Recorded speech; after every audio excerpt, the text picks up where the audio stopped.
যে আসলে পেছনে পেছনে কি কোনো চলছে নাকি সেট আপ টেট আপ, যে আমরা টাকা পয়সা অনেকে নাকি কামাইছে এপিএস এর নামে 200-300 কোটি। আবার কেউ কেউ বলছেন আসিফ যে সুইজারল্যান্ড গেছিল তাহলে কি সুইস ব্যাংকে অ্যাকাউন্ট খোলার জন্য গেছিল। হাসনাত এবং সার্জিস মাঝে মাঝে আওয়াজ দিয়ে পুরো মাঠটা গরম রাখে। ডক্টর মোহাম্মদ ইউনূসকে কি একটা বার্তা দেওয়া হচ্ছে? আজকে সার্জিস বলল যে রেড লাইন ক্রস করছে। হাসনাত বিকাল আবার প্রধানমন্ত্রী হিসেবে স্বপ্ন দেখা ফেলছে। তারেক রহমান নিয়ে দেখছে এক স্বপ্ন। কি স্বপ্ন? কারণ এই স্বপ্নটার দুইটা ব্যাখ্যা আছে। এদিকে আবার শেখ হাসিনাকে বিশেষ বিমানে আবারও দেশে ফিরালেন সেনাপ্রধান জেনারেল ওয়াকারুজ্জামান। ক্ষমতা হারাচ্ছেন ডক্টর ইউনূস। মহাবিপদে পড়েছেন আসিফ মাহমুদ এবং নাহিদ এবং হাসনাত। নাহিদকে প্রধানমন্ত্রী পদে দেখতে চাওয়াই কড়া বিপদে পড়েছেন হাসান আব্দুল্লাহ। দর্শক, কি করতে চলেছে সারা দেশে বিস্তারিত জানতে দেখতে থাকুন। এখন শেখ হাসিনা সহ 407 জনকে আসামি করে একটি মামলা দায়ের করা হয়েছে। এই মামলাটা দায়ের করা হয়েছে যে মিরপুর বিএনপি কর্মী মাহফুজ আলম নিহত হয়েছিলেন, তার ভাই এই মামলাটা করেছে। আমাদের বিদ্যুৎ ভাই হাসনাত এবং সার্জিস মাঝে মাঝে আওয়াজ দিয়ে পুরো মাঠটা গরম রাখে। ডক্টর মোহাম্মদ ইউনূসকে কি একটা বার্তা দেওয়া হচ্ছে? আজকে সার্জিস বলল যে রেড লাইন ক্রস করছে। হাসনাত বিকাল আবার প্রধানমন্ত্রী হিসেবে স্বপ্ন দেখা ফেলছে। তারেক রহমান নিয়ে দেখছে এক স্বপ্ন। কি স্বপ্ন? কারণ এই স্বপ্নটার দুইটা ব্যাখ্যা আছে। সাবেক উপদেষ্টা এবং জাতীয় নাগরিক পার্টির আহ্বায়ক এনসিপির যিনি প্রধান আছেন নাহিদ ইসলামকে আগামীর প্রধানমন্ত্রী বলেছেন। ডক্টর ইউনূসের রিসেট বাটনে বাংলাদেশ এখন অতি দরিদ্রের খাতারে। কয়েকটা নিউজ পত্রিকার শিরোনাম আপনাদের কাছে শোনাই, তারপরে বিস্তারিত আলোচনা করব। বিবিসি বাংলা নিউজ, বাংলাদেশের দরিদ্রের হার বৃদ্ধির আশঙ্কা বিশ্ব ব্যাংকের। ঢাকার বুকে আওয়ামী লীগের বিশাল সমাবেশ, সরকার বুঝতেই পারল না। সারা দেশ জুড়ে তরুণ দল যে ধরনের বিশৃঙ্খলা দেখিয়েছে, এখন হাসনাত সার্জিস বা নাহিদের পক্ষে সেই তরুণ দলকে আসলে সামাল দেওয়া সম্ভব না। বাংলাদেশে নাহিদ হাসনাত সার্জিসদের গড়া নতুন দল এনসিপির ওপরে রাজনৈতিক দলটিকে গুছিয়ে আনার চাপ ক্রমাগত বাড়ছে। বাংলাদেশ আওয়ামী লীগকে এই অন্তর্বর্তীকালীন সরকার নিষিদ্ধ করেনি, কিন্তু অঘোষিত নিষিদ্ধর মতই রেখেছে বাংলাদেশ আওয়ামী লীগকে। বাংলাদেশ আওয়ামী লীগ এবং বাংলাদেশ ছাত্রলীগ এরা কোন চুনুপুটি সংগঠন না। বাংলাদেশ ছাত্রলীগের সারা বাংলাদেশে 50 লক্ষ অ্যাক্টিভ কর্মী আছে।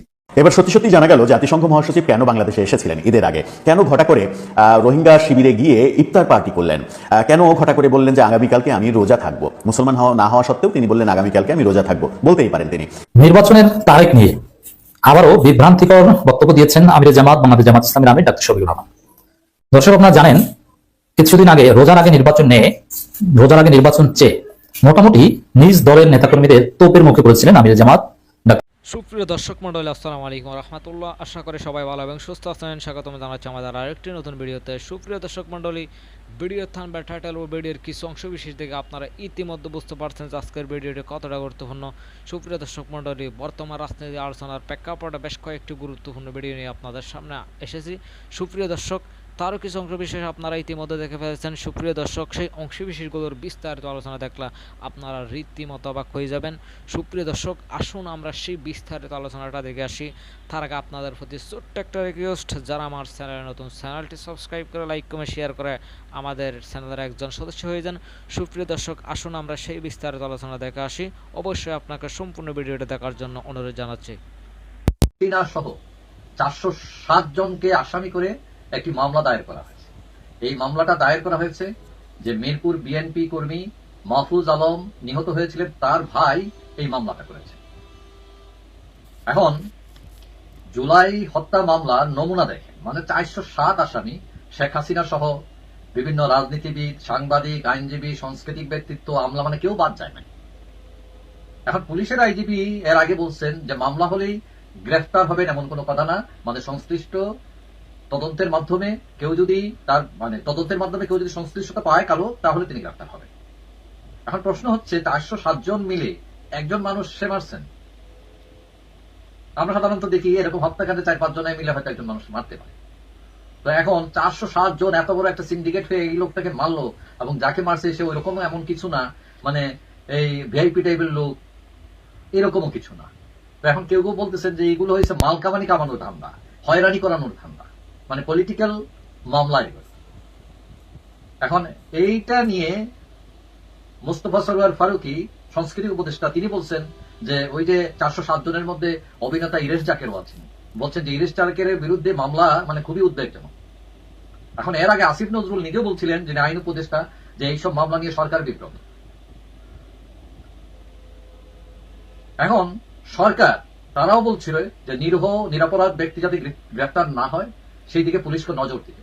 কিন্তু পুলিশ কি আসলে এই বিষয়টা কথা মানছে কিনা সরকারে, নাকি ওই যে মানে কেস হয় যে অমুক অমুক এবং তার গং, এবং গঙ্কের সুযোগ নিয়ে অনেকের নাম ঢুকিয়ে দিচ্ছে, পুলিশ অভিযোগ আছে।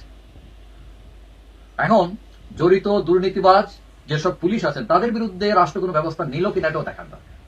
যারা মিথ্যা ভুয়া মামলা করেছেন তাদের বিরুদ্ধে কোনো ব্যবস্থা নিয়েছে কিনা সরকার। ডক্টর ইউনূসের রিসেট বাটনে বাংলাদেশ এখন অতি দরিদ্রের কাতারে। ও একটা নিউজ পত্রিকার শিরোনাম আপনাদেরকে আগে শোনাই, তারপরে বিস্তারিত আলোচনা করব। বিবিসি বাংলার নিউজ, বাংলাদেশে দরিদ্রের হার বৃদ্ধির আশঙ্কা বিশ্বব্যাংকের। ডেইলি সংগ্রাম, বাংলাদেশের চরম দরিদ্র বাড়তে পারে 30 লাখ। সংবাদ অনলাইন, অতি দরিদ্রের ঝুঁকিতে বাংলাদেশ, এবছরও অর্থনৈতিক স্থিতিশীলতা না আসার শঙ্কা। বিডি নিউজ 24.com-এর, বাংলাদেশের আরও 30 লাখ মানুষ অতি দরিদ্র হয়ে পড়বে বিশ্বব্যাংক। দৈনিক ইনকিলাব, চলতি বছর দেশে আরও 30 লাখ মানুষ অতি দরিদ্র হতে পারে। প্রথম আলো, এবছর বাংলাদেশে আরও 30 লাখ মানুষ অতি দরিদ্র হবে, কারণ কি? সমকাল, দেশে 30 লাখ মানুষ নতুন করে অতি দরিদ্র হতে পারে। এটা হলো কয়েকটা নিউজ পত্রিকার আমি শিরোনাম আপনাদেরকে পরে শোনালাম। বিশ্বব্যাংক আশঙ্কা করছে যে বাংলাদেশে নতুন করে এবছর আরও 30 লাখ মানুষ অতি দরিদ্রের কাতারে পড়বে। তাহলে আপনি একটু ভাবেন তো, 9 আগস্ট যখন এই বর্তমান সরকার শপথ গ্রহণ করলেন, সেই সময় আমরা কিন্তু এটাই ভাবছিলাম যে ডক্টর ইউনূস 1 নম্বরে হলেন তিনি শান্তিতে নোবেল জয়ী। তিনি শপথ গ্রহণ করলেন, দেশের ক্ষমতা ভার নিলেন, নিয়ে তারপর আমরা কি দেখলাম, তার ক্ষমতা নেওয়ার সাথে সাথেই দেশ থেকে শান্তি উধাও হয়ে গেল। জনজীবনে আর শান্তি নাই, শুধু হাহাকার, নিরাপত্তাহীনতা, আইন শৃঙ্খলা পরিস্থিতির চরম অবনতি, মানুষের আর্থিক মানে শারীরিক, মানসিক, আর্থিক সবকিছু একটা ঝুঁকিপূর্ণ অবস্থা আমরা দেখলাম। তারপরে আমাদের শুধু জনজীবনই না, বাংলাদেশের ইতিহাস, ঐতিহ্য, সংস্কৃতি, এমনকি মুক্তিযুদ্ধও শান্তি পায় নাই এই ডক্টর ইউনূসের আমলে। তার মানে হলো যে শান্তিতে নোবেল পাইছেন ঠিক আছে, কিন্তু যখন তিনি রাষ্ট্রপ্রধান হলেন, সরকার প্রধান হলেন, তারপর থেকেই তিনি শান্তি আর ধরে রাখতে পারলেন না। তারপরে 2 নম্বরে দেখেন, তিনি হলেন অর্থনীতিবিদ। স্বাভাবিক অর্থেই একজন মানে বিশ্ববরেণ্য, সারা বিশ্বব্যাপী যার সম্মান আছে, গ্রহণযোগ্যতা আছে, এরকম একজন অর্থনীতিবিদ কোনো একটা ছোট্ট, দেখেন বাংলাদেশ তো ছোট্ট রাষ্ট্র, তাই না, এবং উন্নয়নশীল রাষ্ট্র।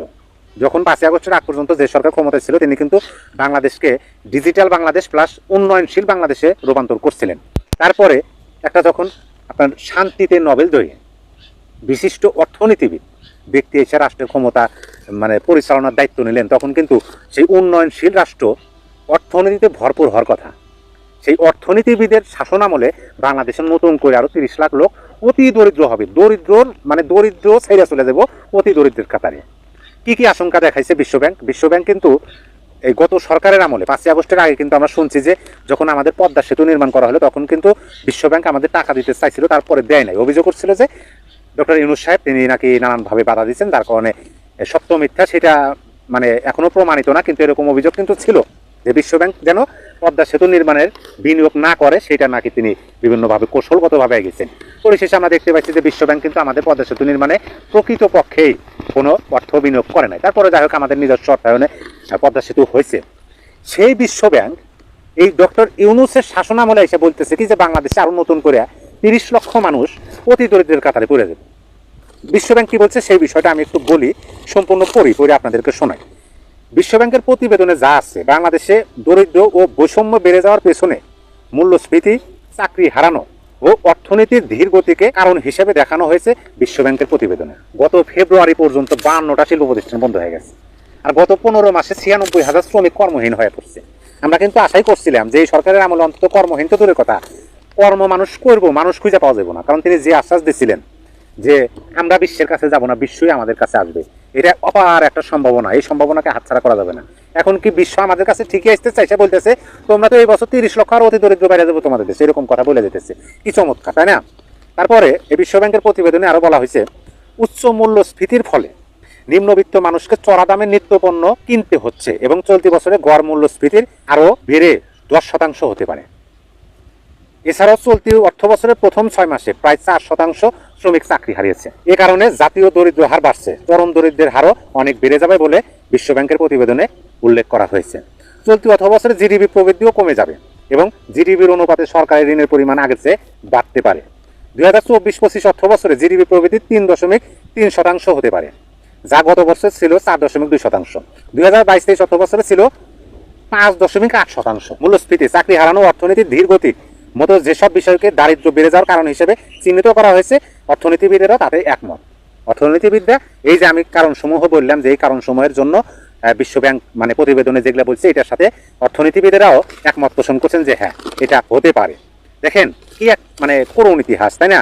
গত 5 বছরের মধ্যে সবচেয়ে কম বিদেশি বিনিয়োগ হয়েছে এই বছর, অর্থাৎ এই অর্থনীতিবিদ সরকারের আমলে এই বছর সবচেয়ে কম বিদেশি বিনিয়োগ হয়েছে। গত 1 ফেব্রুয়ারি পর্যন্ত 5 মাসে বন্ধ হয়েছে 52টি কারখানা, বন্ধের পথে আরো 8টি কারখানা। গত 15 মাসে 113টি প্রতিষ্ঠান বন্ধ হয়েছে, কাজ হারিয়েছে প্রায় 96,000 শ্রমিক। তাহলে আপনি ভাবেন, যেখানে সংস্কারের কথা বলা হলো, নতুন বাংলাদেশের কথা বলা হলো, নতুন স্বাধীনতার কথা বলা হলো, সেই সময় এসে বিদেশি বিনিয়োগ 5 বছরের ইতিহাসে কম হইতেছে। আপনার শত শত ফ্যাক্টরি বন্ধ হয়ে যাইতেছে, হাজার হাজার শ্রমিক বেকার হয়ে পড়তেছে, অতি দরিদ্রের কাতারে পড়তেছে দেশের মানুষ। তাহলে আপনি বোঝেন যে এই সরকার মুখে শুধু সংস্কারের কথা বলতেছে, সরকার প্রধান অর্থনীতিবিদ, শান্তিতে নোবেল জয়ী, তিনি ক্ষমতা গ্রহণ করছেন, করার পরে দেশে থেকে শান্তি উধাও হয়ে গেছে, অর্থনীতির 12টা বেজতেছে, নতুন করে আরো 30 লক্ষ মানুষ অতি দরিদ্রের কাতারে পড়তেছে। এটাই তো বর্তমান পরিস্থিতি। যাই হোক, বিস্তারিত আলোচনা শুনে অবশ্যই আপনারা বুঝতে পারছেন যে ডক্টর ইউনূসের রিসেট বাটনের অতি দরিদ্রের কাতারে বাংলাদেশ, এরকম একটা পরিস্থিতি হইতে আছে। দেখা যাক এই রিসেট বাটনের প্রভাব আরো কত জায়গায় কত স্তরে পড়ে। আমরা দেশের জনগণ, আমরা দেশের সাধারণ মানুষ আর ম্যাটিকুলাস ডিজাইনের অংশ হিসাবে যদি 30 লক্ষ মানুষ নতুন করে অতি দরিদ্র হয়, এই বিষয় নিয়ে অবশ্য এই নতুন রাজনৈতিক দল বা সরকারের তেমন কোনো পদক্ষেপ বা পদক্ষেপ আমরা দেখতেছি না। নির্বাচনের তারিখ নিয়ে আবারও বিভ্রান্তিকর বক্তব্য দিয়েছেন আমিরে জামাত বাংলাদেশ জামাত ইসলামীর আমির ডাক্তার শফিকুর রহমান। দর্শক, আপনারা জানেন কিছুদিন আগে রোজার আগে নির্বাচন চেয়ে মোটামুটি নিজ দলের নেতাকর্মীদের তোপের মুখে পড়েছিলেন আমিরে জামাত ডাক্তার শফিকুর রহমান। জামাত শিবিরের লোকজন, এদেশের বিপ্লবের পক্ষের লোকজন তীব্র সমালোচনা করেছিল, যার পর ডাক্তার শফিকুর রহমান সে বিষয়ে চুপ করেছিলেন, রোজার আগে নির্বাচন নিয়ে আর কথা বলেননি। সেই রেশ কাটতে না কাটতে আবার নির্বাচনের টাইম ফ্রেমিং নিয়ে কথা বলেছেন ডাক্তার শফিকুর রহমান। এখন আবার নতুনভাবে বলেছেন নির্বাচনের জন্য উপযোগী মাস ডিসেম্বর ও এপ্রিল। জামাতের আমির কি দাঁড়ালো কথাটা দেখেন। এই যে অলরেডি একটা কথা এস্টাবলিশড হয়ে গিয়েছে যে জামাতের আমির অভিমানী প্রেমিকার মতো এক এক সময় এক কথা বলেন, সকালে এক কথা, সন্ধ্যায় আরেক কথা। অ্যাটলিস্ট নির্বাচনী বা নির্বাচনের তারিখ প্রশ্নে সেটা সঠিক মনে হয়।